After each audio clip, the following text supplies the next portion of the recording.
In today's presentation, I'm going to be going over the Impossible Whopper crisis and Burger King.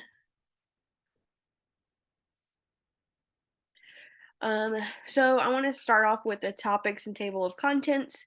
We're going to go over some important definitions that are pertinent to this presentation to understanding the full dynamic, as well as going over the background information, some product commercials that were aired, and some taste testing that were aired by different news media, as well as going over the product testing in the United States consumer markets, providing a situational analysis and the definitions of the stakeholders and providing examples of the stakeholders, and then providing the situational impact on Burger King as an organization, as well as their engagement with their stakeholders, direct engagement in primary interactions.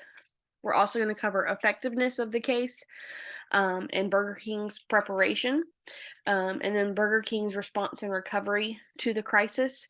And then we're going to cover the suggested improvements and course of action, in my opinion, and then a conclusion.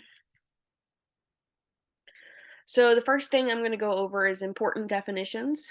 So one thing to note about this case is the Impossible Whopper, just to give you a little bit of background information, is the plant-based meat alternative for a hamburger, for a beef meat alternative hamburger that Burger King partnered with Impossible Foods to create. So, going over these definitions in the beginning is very important so you can understand the concept here and why this is considered a crisis. So, according to PETA, which is a national organization and it stands for the People for Ethical Treatment of Animals, it's a national animal welfare group, and a lot of people don't understand the difference between the term vegans and vegetarians. They are two very different terms. They have two very different meanings, and PETA does a great job on their website explaining those differences. So, excuse me. The first one is going to be a vegetarian. So, this is someone who simply just does not eat animal or meat products. This includes fish, pigs, chickens, cows, or any other necessarily meat products. So, poultry, those kinds of things. A vegan, on the other hand, is someone who does not consume any type of animal meat or an animal byproduct. So, not in addition, or not only do they not eat the meat, they also do not eat any byproducts. This includes eggs, dairy milk, um, dairy cheeses, or other food products that are sourced from animals.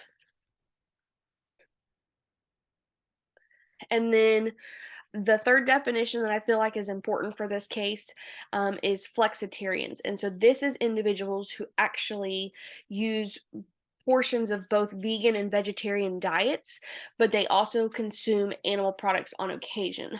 So they're not a strict vegan or a strict vegetarian.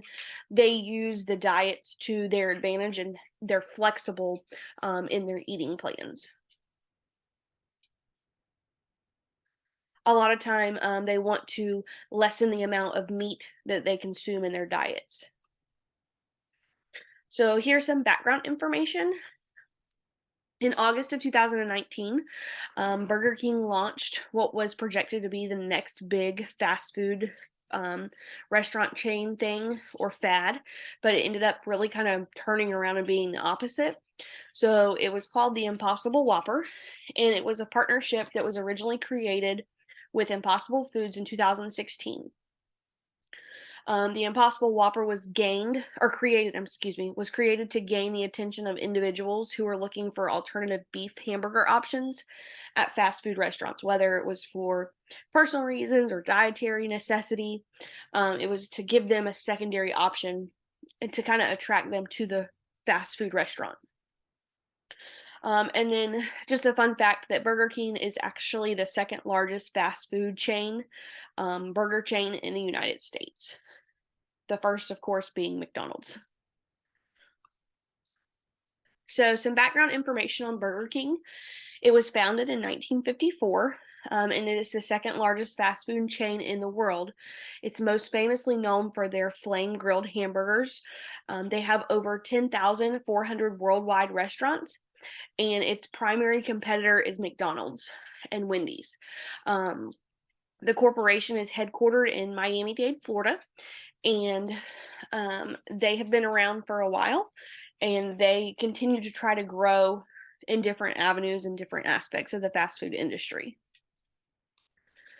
And then Impossible Foods. This is a fairly new food brand. It was founded in 2011.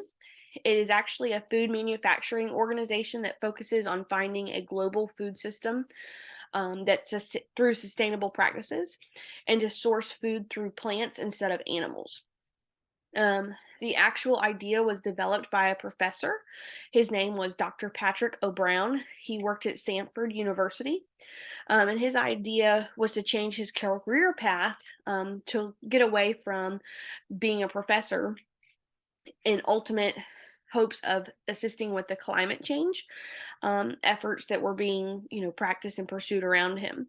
So the idea behind the Impossible Foods burger and Impossible Foods company was to lower the carbon footprint by developing by developing food that was sourced from plants instead of cattle and fish. The company is headquartered in Redwood City, California, currently today, and they have 9 worldwide markets. Those markets include the United States, Australia, Canada, Hong Kong, Macau, United Kingdom, Singapore, New Zealand, and UAE. So this is a commercial for the Impossible Whopper. I wanted to show you guys the marketing and efforts by Burger King.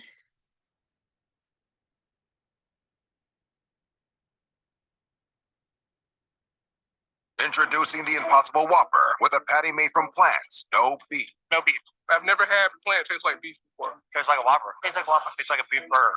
Live. Introducing the Impossible Whopper, available nationwide, only at Burger King.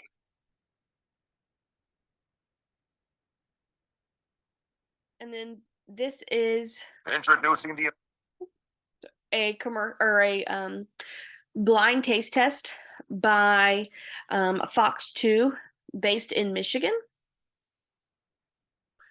And if you want So to be the news on the anchors show, here from fox2now.com/Kim, give a review. fill out the form. Let us know what you got. Bring us food. And we'll bring you food. Chris is a little nervous today, as a meat eater, and that's all right. I am thrilled. That's true. You're not a meat eater, so this might be right up your alley. Yes. So we have the Burger King Impossible Whopper. We are going to taste it live on air. Oh, we are? If you want to. All right, If you hold want to. I'm going to go ahead and, you want to wait? Well, I'll wait for you. I'll wait for you. It's the polite thing to do, and he's got the, tomato and all that good stuff. I just don't want it to fall on the floor. It looks like real beef. It does. It does. It looks like a Whopper. It looks like All right. a regular Whopper. Ready? 3, 3, 2, 2, 1. Thanks so much. Wow. Huh? What? Where's the beef? No, he did not. No, he did not. That's really good. It is really good. It's really awesome. And you guys have seen Randy Naughton swears by these things. These are really good. These are really awesome. And for the first time in a while, I'll finally be going to a fast food restaurant later on today. Wow. So yeah. I've got to do weather, but you want me to hold on to it for you? No, I can't guarantee. Right, I can't guarantee. Well, you got your bag of. This is mine. Yeah. Can't guarantee he's gonna get it back. So is this my good video of the day right here? This is your good You video. were right. I loved it. Your good video comes with culinary gifts. So tell us how today's weather is gonna be, sir. And it's tasty. It's tasty. It's tasty. I'm gonna. So you can see the blind taste test. The reaction was fairly positive. Everyone who tasted it says and claims that it tasted like real beef and not plants. So the next topic I'm going to touch base on is the timeline for the Impossible Whopper. So we discussed previously that Burger King and Impossible Foods started working and collaborating together in 2016. By April of 2019, the product was ready for a soft launch or a trial launch in St. Louis, Missouri. The success rate was outstanding, and the results show that the restaurants in those markets outperformed other markets by 18.5% during just that 1 month of April. So you can see the response was very positive. Consumers liked the idea of the meat or beef alternative hamburger with a similar taste. So product testing in the consumer markets continued. Um, they offered this as a tasting meat-like and meatless option.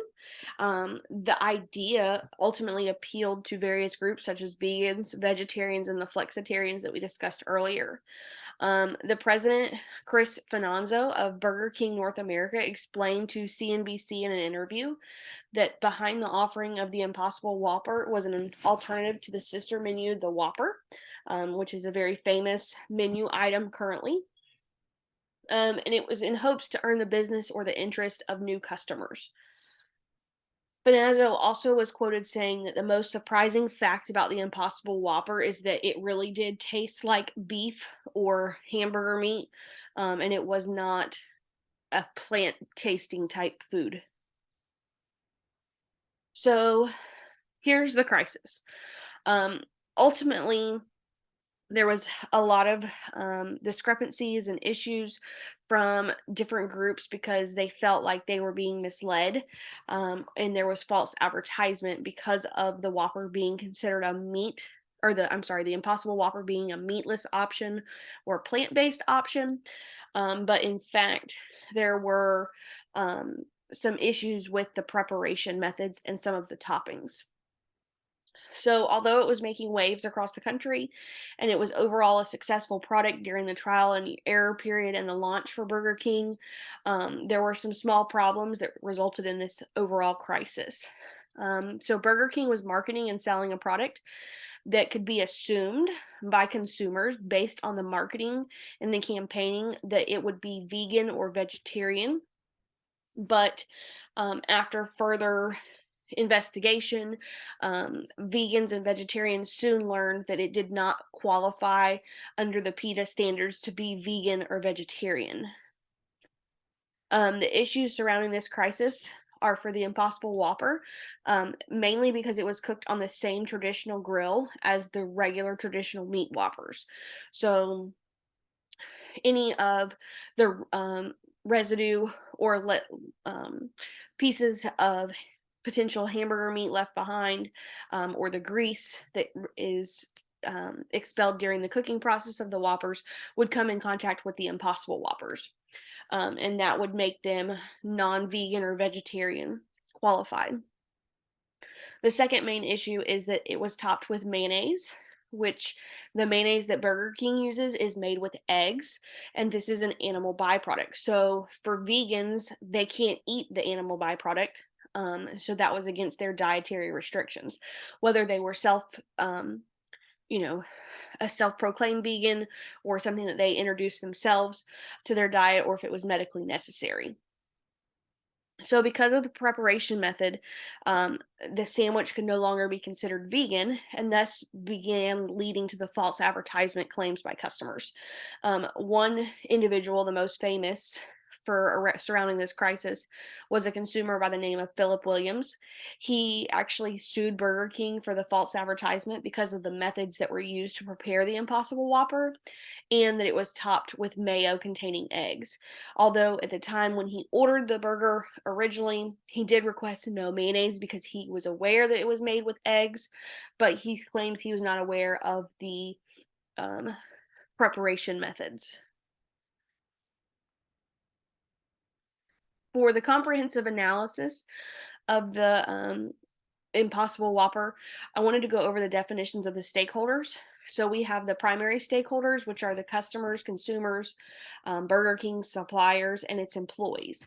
And then the secondary stakeholders, these are the activist groups, the local workforce, and local communities. So, Burger King claimed that the Impossible Whopper was never to be considered a vegan product in response to the lawsuit for them for false advertising. They argued that the advertisements that they produced and their marketing efforts never claimed that the cooking or preparation methods used to prepare the plant based burgers um, were vegan or vegetarian certified.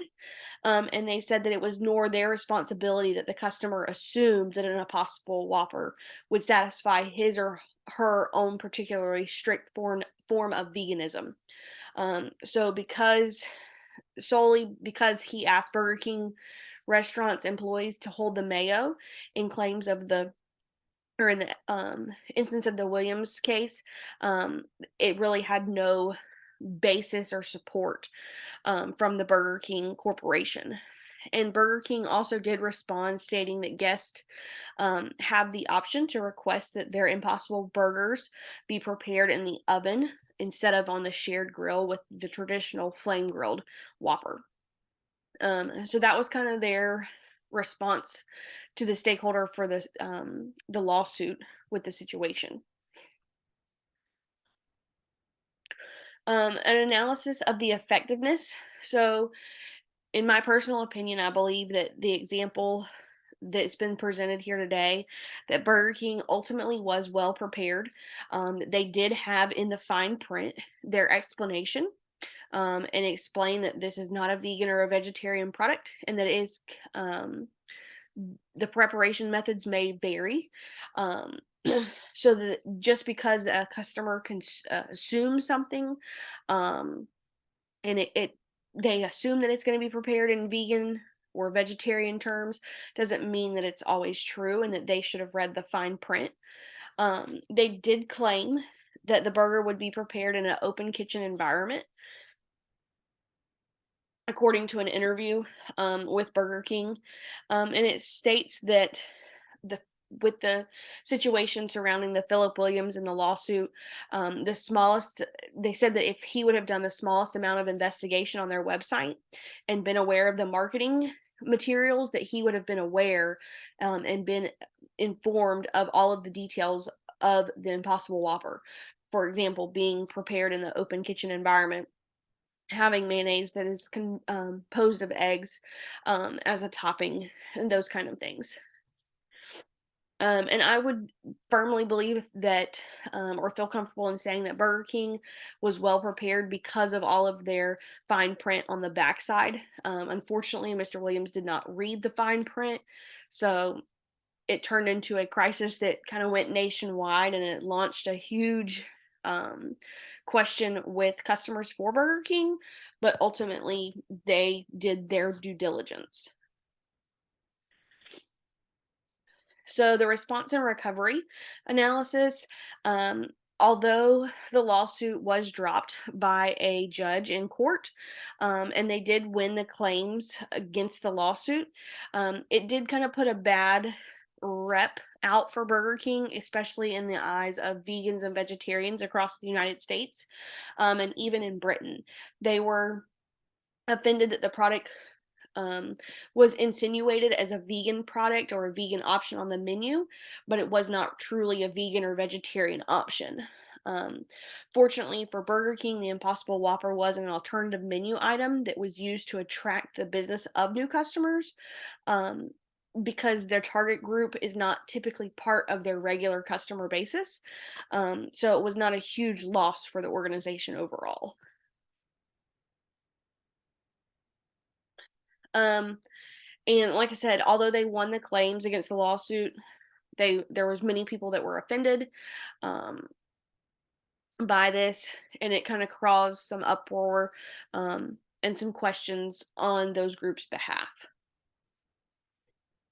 So, after reading everything in the crisis and the case presented, and after my research, some of the suggested improvements and course of action that I would suggest is maybe take a step back and put themselves in the eyes of their consumers. I feel like their approach was very brazen and very harsh. And it was almost like a too bad, so sad, you're not informed type response. Um, simply because they had the materials out there. And as consumers, most of the time we don't read the fine print. Um, so although I agree that their response was completely valid and they were not in the wrong, I feel like they could have handled it with a little more tact, and maybe more of a quote unquote white glove approach. The fast food giant, it has its slogan, and that slogan is very popular, and it's called "Have It Your Way." And I believe that they could have embraced that slogan a little better while responding to the situation. Um, some of their statements and remarks, especially by the upper management and Burger King representatives, were very insensitive and could have been worded slightly different to convey a completely different message or a very similar message, but in a different tone. Um, and in the world, I kind of as a closing thought, I wanted to say that in a world we live in as humans, we typically try to take messages for their face value, and we really don't dive deeper into the message. So something that shows through this example, or something that shows through this example, would be cause for a misunderstanding. So my closing thoughts: Burger King can use this opportunity and scenario as a learning occasion for themselves. Ultimately, they are not making any legal or ethical mistakes. One could argue that the marketing was misleading because of the ethics issue, or causing an ethics issue. But ultimately, the details outlined in the cooking process, the preparation environment, and ingredients used to make the Impossible Whopper were all disclosed to customers if they chose to read the fine print. Burger King can take this opportunity in this situation, apply the experiences that they've learned and gone through during this crisis. They can apply that in future marketing efforts in hopes of avoiding a scenario like this one or similar to this one in the future. As time goes on, I believe that other meat alternatives will be introduced into the menus of fast food giants like Burger King, McDonald's, and even Taco Bell. Plant-based diets are becoming more and more popular, allowing individuals to explore different options with additional nutritional benefits. And then this is my page of references. I hope you've enjoyed this presentation. Thank you for your time and consideration.